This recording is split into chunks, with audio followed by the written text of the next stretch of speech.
और कभी कभार ऐसा होता है कि चलते फिरते आपको हिम्मत से भरपूर कहानियां मिल जाती हैं। ऐसे ही एक शख्स से आपको मिलवा रहे हैं। रवां बरस एक खौफनाक ट्रैफिक हादसे में जख्मी होकर माजूर शहरी जिंदगी की जंग हारने के बजाय हिम्मत और हौसले की मिसाल बन गया। शहर की टूटी फूटी सड़कों ने शहरी की मुश्किलात उस वक्त बढ़ाई जब शहरी की मोटरसाइकिल ख़राब हो गई, लेकिन बोल न्यूज़ के नुमाइंदे खुरम गुलजार ने इस बाहिम्मत शहरी की मोटरसाइकिल ठीक करने में मदद की है। तफसीलात वही बताएंगे।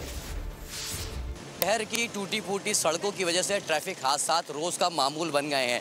रवां साल में ट्रैफिक हादसात में 695 अफराद जाँ भाग हो चुके हैं, जबकि 10,000 से ज़ायद अफराद वो हैं जो कि मुख्तलिफ ट्रैफिक हादसात में ज़ख्मी होकर माजूर हो चुके हैं। इस वक्त एक शहरी हमारे साथ मौजूद हैं जो कि इस रवां साल ही जनवरी में नीपा चौरंगी के करीब ट्रैफिक हादसे का शिकार हुआ और उसके बाद उनको मजबूरन अपने इस्तेमाल के लिए ये मोटरसाइकिलें ख़रीदनी पड़ी, जो कि जगह जगह गढ़ों की वजह से आए रोज़ टूट फूट का शिकार होती रहती है। रोज़ाना आपको आने जाने में कितनी मुश्किलात होती है जो सड़क की जगह जगह से टूटी फूटी है? ज़्यादा परेशानी होती है सर, बहुत ज़्यादा।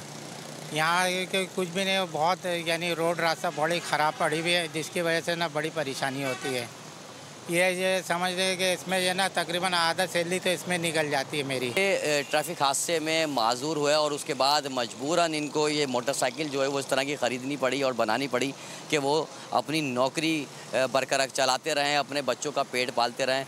यही सूरत हाल शहर भर की है। जगह जगह जो टूटी फूटी सड़कें हैं वही ट्रैफिक हादसात का सबब भी बन रही हैं और गाड़ियों को भी नुकसान पहुँचा रही हैं। आपने गुफ्तगू सुनी, इनका कहना ये है कि जो इनकी सैलरी है वो आधी सैलरी अपनी गाड़ी की मरम्मत कराने पर ये खर्च करने पर मजबूर हैं, लेकिन जो इंतज़ामिया है वो इन टूटी फूटी सड़कों को मरम्मत करने के बजाय अब आंखें बंद करके बैठी है। जी, सब्सक्राइब करें और बेल दबाएं ताकि कोई खबर रह न जाए।